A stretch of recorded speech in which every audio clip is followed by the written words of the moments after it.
Hello, everyone. Happy Monday, or I say this every episode. If you're not watching or listening on Monday, whatever day you are listening and watching, appreciate you being here.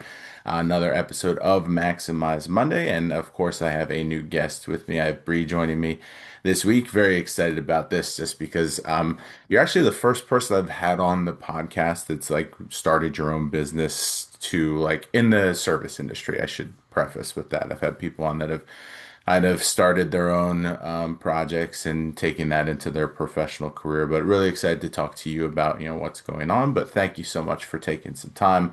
I know it's a busy time of year for you, especially as you're getting ready to launch. So thank you for carving out some time to sit with me and chat about what you have going on. Thank you. I appreciate you having me. Of course, of course. So, starting off, just kind of go through your journey a little bit. And yeah, I've been connected for maybe like a year now. So I've been seeing like the inner workings of your journey now as you're trying to get your business off the ground, and that is coming soon. But you have worked in a few different industries throughout the course of your career, and one of the things about Maximize Monday and things I try to do, things that people struggle with is when going from one industry to the next, trying to find those transferable skills. What do I like about what I've done in the past? I'm looking for something new. What do I want to carry with me? So, as you've moved into new positions, what were some of the things that you've kind of learned along the way? Some of the skills that you've developed in some of your previous stops that you think have kind of helped you and set you up for success and made you feel confident and ready in terms of, taking this big step and starting your own business now? So I'd have to say, going from the beginning, when I was younger, I struggled really hard socially and in social circles. I was always kind of an independent person, that person who hung out alone in the lunchroom. Maybe I would read a book, be wrapped up in my homework. I wasn't like this huge social butterfly. Hmm. Um, and as I entered into the world of being an adult, you find that you almost have to be social to survive. Right. And getting out there and trying to find like my niche and where do I belong and what groups do I fit in with, like what people do I get along with. I was a very late bloomer in that aspect. When I was younger, like my teenage years, I have to credit my business to my grandma Mm. because whenever she would babysit us, she would drink coffee like all day, every day. Yeah. And she would even like leave her coffee on the counter for hours at a time. And then she'd go back, get it, put it in the microwave and drink it. And I'm like, that's disgusting. How could you ever? Right. One day I was just like, hey, like, I need to try this. I would love to try this out. How do you make this coffee? And she ended up making me a cup of coffee with some cinnamon, some butter, and some honey in it, a little bit of milk. And I was like, wow, this is amazing. I really love this. Hmm. Um, so from there, like the whole like loving coffee started. And as I kind of kept growing and blossoming and entering high school, hanging out with some of the friends that I did before school, we'd go through these like little drive-through coffee huts. And every time I went there, I was like, wow, the people who work here are so beautiful. Wow, these drinks are really delicious. Everything here is so creative. And will you lock the door, honey? Okay, thank you. Everyone here is so creative. I really love what they have to offer. And I kind of just like sparked this dream, like, I want to be like that. And I started off working in coffee. When I was 16, I got my first job as a barista working at a little place called I Did a Cup in Alaska. It was on the Okay. corner of the highway in the middle of nowhere. But not only were we like a coffee shop, we were also a pizza joint. So like I would make pizza and I'd make coffee and I'd just serve it out a drive-through window constantly. And I Interesting. learned a lot of really cool skills Yeah. doing such. And I found out I'm really good at making pizza. Nice. It was like super tasty. But I also found that I love like mochas, lattes, Americanos, chais. Like this was way before the time of matcha was like super trendy. Hmm. And like my go-to was an Irish cream white chocolate breve that was like absolutely delicious. And then this day came where I turned 21 and like alcohol kind of like entered into my life, filtered into my life. And with alcohol came the whole like liquid courage and some bravery. And I Sure. started like to open up more as a young adult. I got more chatty. I definitely suffered from some social anxiety. So like once I kind of introduced alcohol into my life, I feel like it removed that filter during that time period. Sure. And I was afraid of like nothing. Like it's like, oh, you guys want to go do this? Let's do it. You want to go bar hopping? Let's do it. Um, and I entered into the career of being in the bar field, thanks to a really great boss of mine whose name is Duran Powell. He was an owner. I believe he actually might still be an owner at world famous Chilkoot Charlie's in Alaska. He has been a huge influence in my life as far as like opening up, becoming a young woman, discovering who I am, how to have fun, how to not let judgment phase me. He has pushed me to where I am today, even on being a business owner, and has been there since day one, believing in me, being like, you can do this, let's go. Like, Yeah. I know you can do anything that you put your mind to. So, with that, I transitioned into a whole different environment. I was working the nightlife, I met a lot of cool people, I had a lot of interesting um, moments. I went to a lot of parties. And like I just really lived it up in my young 20s, but with all really high highs comes really low lows. Right. And I ended up discovering like that's not really the path that I want to be on for the rest of my life is being out at bars all the time, being out at night. Hmm. It was kind of time to take a different turn, and I decided to actually jump into like the family life role. And, I pursued being a mother over everything else. So I Yep. kind of slowed down for a minute. Life got a little crazy and sprinkled some razzle dazzle and was like, hey, you're going to grow this giant tumor. You're about to die. And um, with all these crazy things, I got pregnant with my daughter. We did our first ultrasound, found out about the tumor. I ended up having to go in for an emergency surgery to get this tumor removed. And it saved not only my life, but the life of my unborn child. Yeah. And we just kind of slowed down for a minute and then reassessed. And it's like, okay, we had a really close near death experience. What are we going to do? Yeah. What are we going to do from this point on? And it's crazy because I was still in my young 20s and I'm trying to have like these decisions to be made that have to be quite rational. They have to be quite mature. And I didn't really have that choice. I didn't get to kind of fool around for the rest of my 20s and figure things out. It was like, you figure it Right. out now. We're going to make it. We're going to break it. And I was like, I want to be a business owner. Like I want to run my own show. Now, it wasn't going to happen right away. And I Right. ended up working for a facility that was called Settlers Bay Lodge. I also had an incredible boss that worked there. His name was Josh. And Josh took me on this whole other spectrum of my career. So I went from working in nightclubs and being a bartender and being young, wild, and crazy to now I work in like this what I would consider to be like a five-star elite established restaurant on the mountainside in Alaska, overlooking the ocean, and like the highest of the highest classes are going there to eat. We're wearing these uniforms with like these button-up tops and these down to the floor aprons, and you have to have the most pristine service. Your hair has to be pulled back tight. Your makeup had to be a certain uniform. You had to speak a certain way, perform a certain way, act a certain way, bottle service at the table. So it's like I went from one side to the other. Right. And because of this spectrum, I learned all these incredible skills. But there's one thing that I have to say that like it's not something that can be learned. It's not something you can train, is having Yeah. a personality and being malleable. Hmm. And so working in the service industry, like you either have that or you don't have that. And Right. like I feel like mine just finally was able to come out. Whether it was me discovering who I am as an adult and as a person and as an individual, because I finally found my happiness and where I'm meant to be. Maybe I was this person all along and I had no idea, and it's just finally able to surface. Sure. So, meeting Josh and at the time, Maddie was my manager. Like they took me from the bottom of the totem pole up. I actually kind of got that job through a little bit of harassment. So this was during a time period while I was pregnant after this whole tumor fiasco. I ended up homeless, pregnant, and COVID started. I'd sold my car like a month before COVID started. So now I have no vehicle. I have nowhere to live. I'm having a baby. I lost my job because of the pandemic. And I was just desperate. Yeah. So I posted on Facebook and I was like, look, I need a job. I need to work somewhere that's really great. What do you guys recommend? And I had a friend reach out to me and they were like, you need to go work at this place. Um, and I was like, all right, it's done. I've heard of the place. Like, let's do it.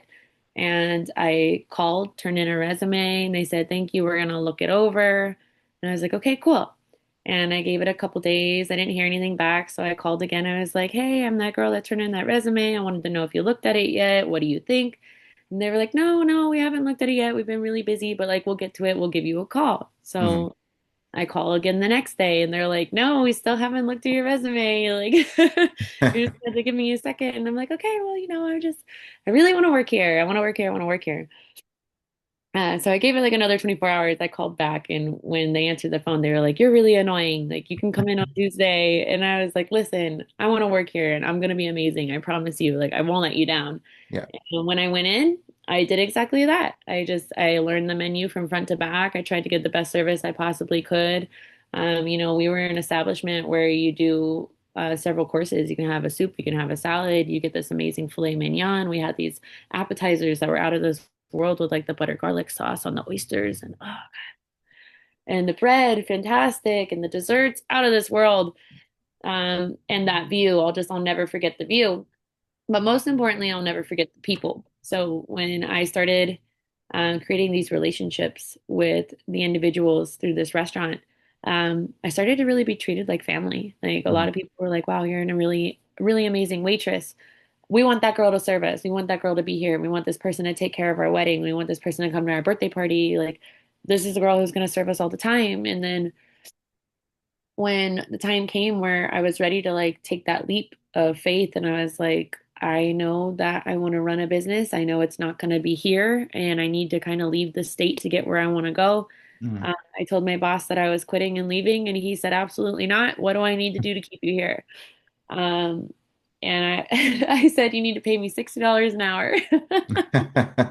He was like, I can't do that. And I said, I know, and that's why I gotta go. Yeah. So I ended up moving down here into the States and I currently live in Pennsylvania. It was a wild journey. We drove the southern route to come all the way up here.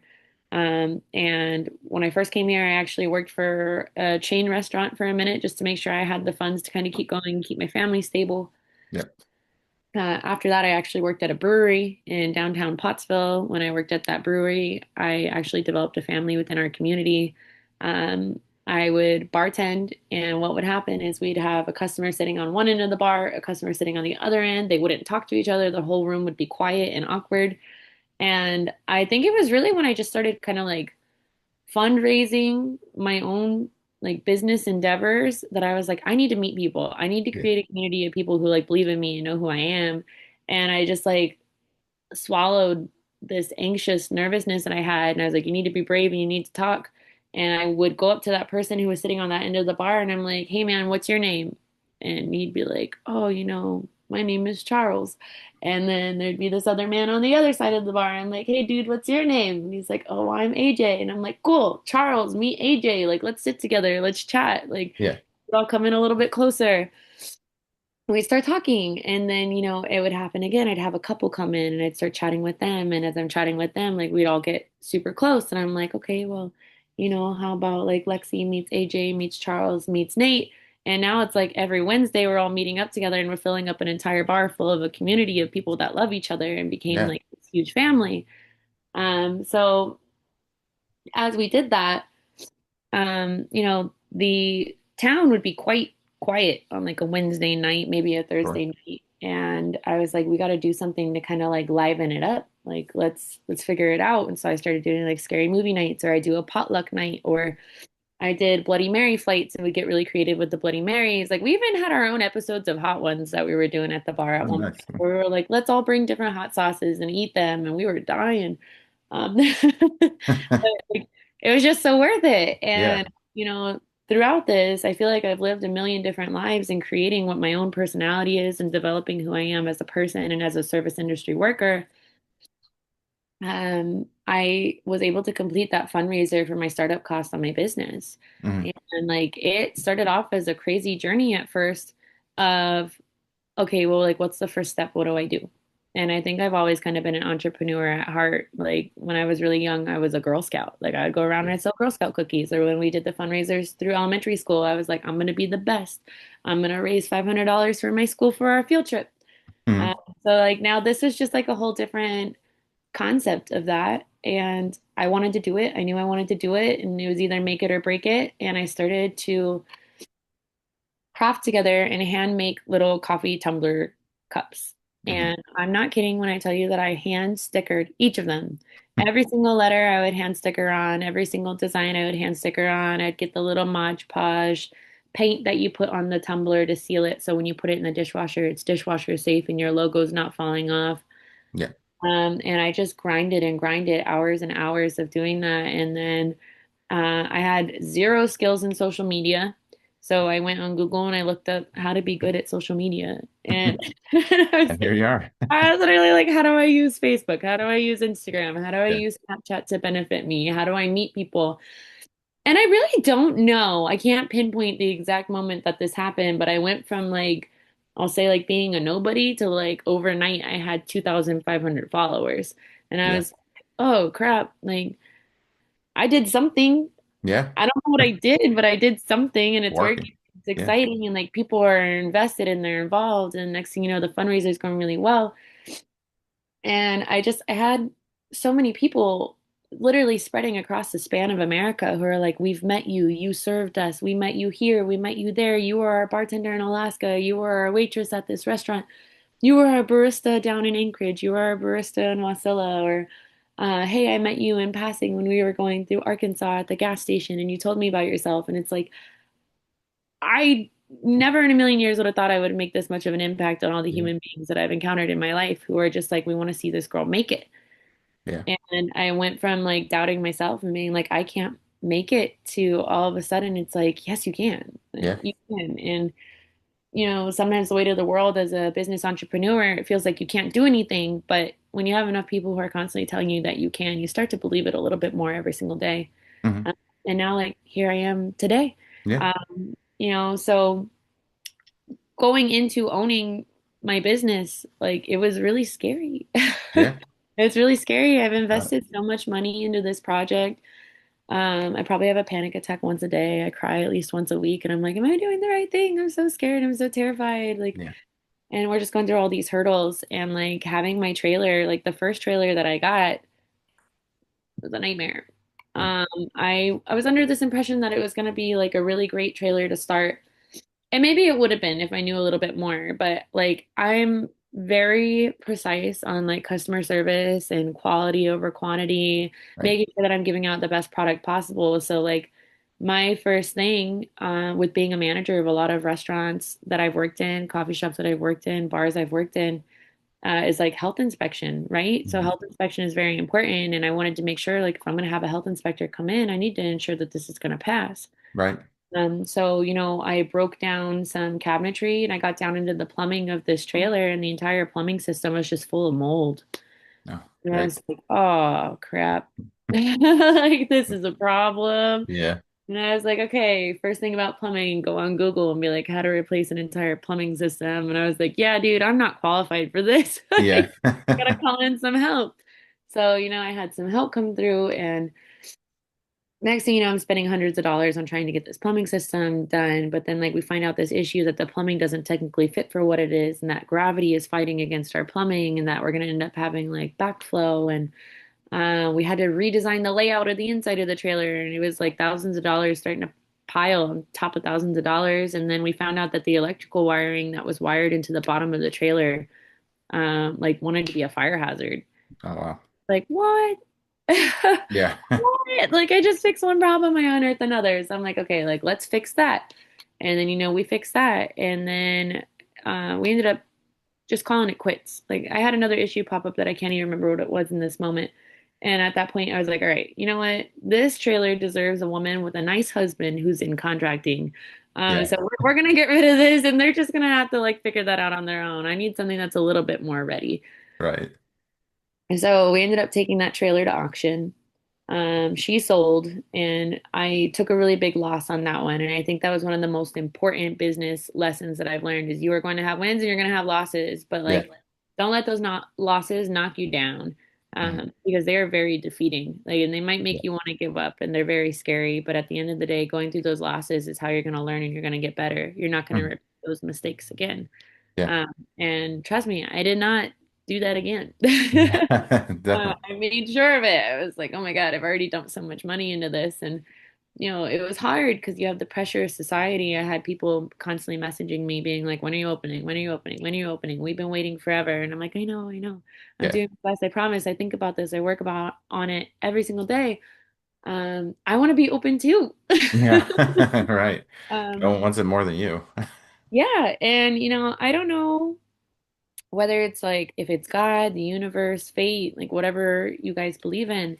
But I just was so defeated after this first trailer encounter that I had. And I went to bed that night, and everything about that night was out of the ordinary. Like it wasn't what I normally do. I didn't do my normal bedtime routine. I didn't walk my dog like normal. I didn't tuck my kids into bed and kiss them goodnight and go to my own bed that night. I slept in bed with my kids that night watching movies and just like thinking and trying to embrace my family and my children and like wondering what I'm doing next. Hmm. Because at this point now, I don't have a trailer. I don't have anything. And I Yeah. actually only have maybe a quarter of the funds that I started with, and I really needed to kind of figure it out. Yeah. Um, so I actually prayed for the first time in a really long time, and I was just like, "Hey God, it's me. Um, I need help. Like, I don't know what I'm doing. I'm scared, and I lost out on a lot of money. I'm further into debt than I would like to be at this moment, but I just need some kind of sign that I'm doing the right thing.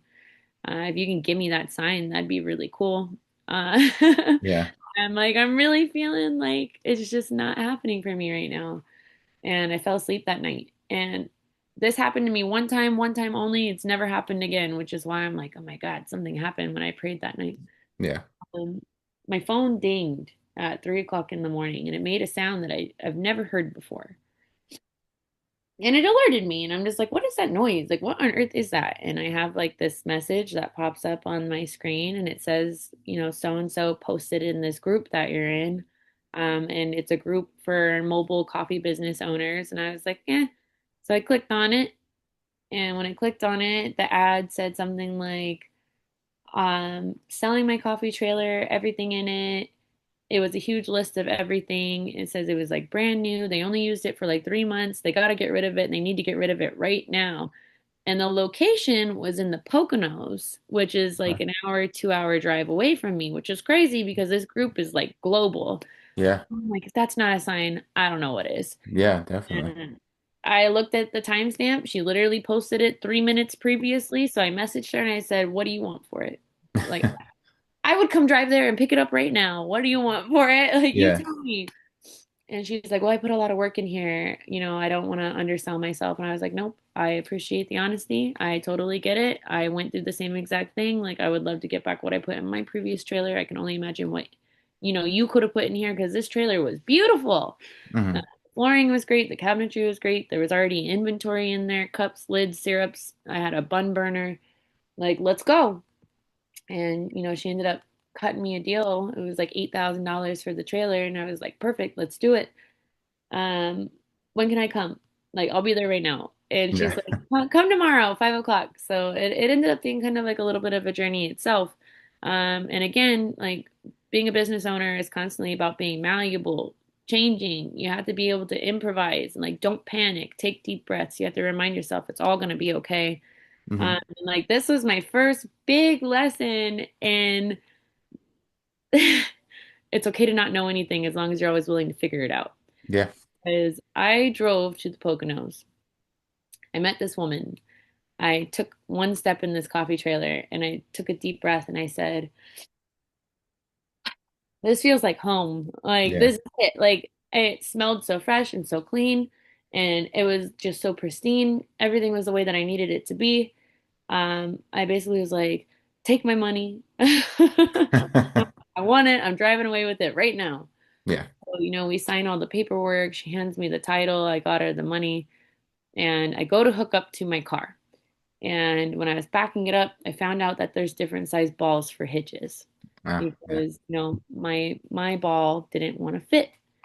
So, I drove to the nearest Walmart and went and got a different ball and I ended up like bringing it back. Well, when I come to bring the ball back, the ball fits, but the hitch isn't long enough. Mm. So it's like, well, okay, well, now I know that you have to have the right size ball and the right size hitch. Yeah.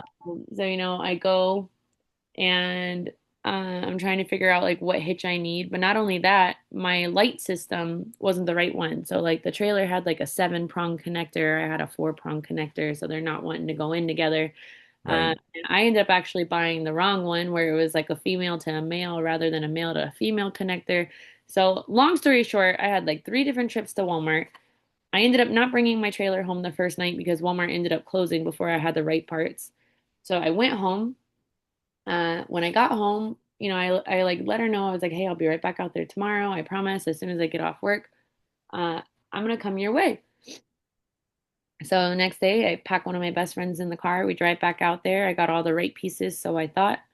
And we hook this trailer up. Everything's ready to go. We start driving out. I'm ready. I've never hauled a trailer in my life that's that size. It was huge. I mean, I'm talking like 7 feet tall, 11 to 13 feet long. She's wide. Yeah. Sick. And I was terrified for my life. I now have to make this 2 hour drive back home. And not only that, we have like this flash blizzard that's coming in on the highway. So, PennDOT is like, hey, we're closing down the interstate at this time. If you aren't off the interstate by this time, you're getting a ticket. Make sure you get home. And I'm like, oh my God, I need to get this giant thing home before the snow hits. Yeah. So we start driving. I'm proud. And I have the trailer hooked up to the back of my car. And I hit a speed bump. And then I heard this really loud crashing sound. And then the weight of my car felt a lot lighter. Oh And then, gosh. and then I looked in the rearview mirror and I lost my trailer. But thankfully it was on a chain, right? So I'm just dragging it down the street. Oh my God. And it was in this moment that I really felt like a baddie because I was on a really narrow road with 2 ditches on both sides. It's pitch black, there's no street lights or anything. And I jumped out of my car. I backed it up. I hooked that hitch up so quickly, put it down, got everything back on with the chains. I got out of there in like a record time for somebody with no experience. And then I drove like 10 miles an hour because I was so scared it was going to happen again. Yeah. Uh, I ended up getting back to that same Walmart parking lot, and thank God there was so many bright lights out there.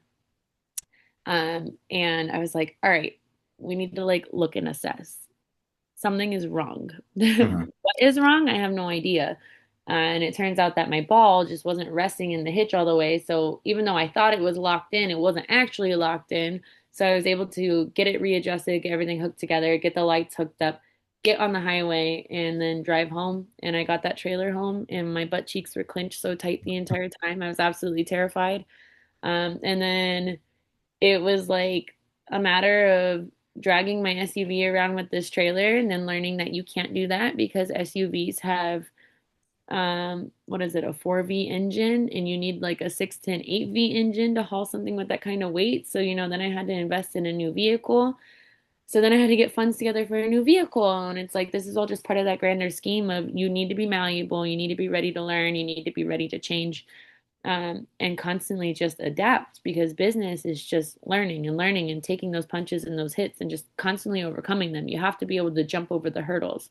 Yeah. And if you fall down and you get hurt, that's okay, but you have to get back up again. If you sit there and you wallow and you give up, what'd you do it all for? Right. Like that's been the most important lesson for me is just change, Yeah. learn, adapt. And the biggest day came. I had an amazing woman in my life. Her name is Diane Blackwell. She called me one day and she said she needed my services. It was an emergency for her daughter's wedding. She was like, "Are you open?" And I was like, "No." Like, well, you better fucking get open. Yeah. And I'm just like, "Are you threatening me right now?" And I ended up telling her that I would serve her wedding, and I ended up working that. And again, you have like these hurdles that you got to jump over. Yeah. I told her I've never operated in the trailer a day in my life, and I was doing it for her because she's practically like family. Hmm.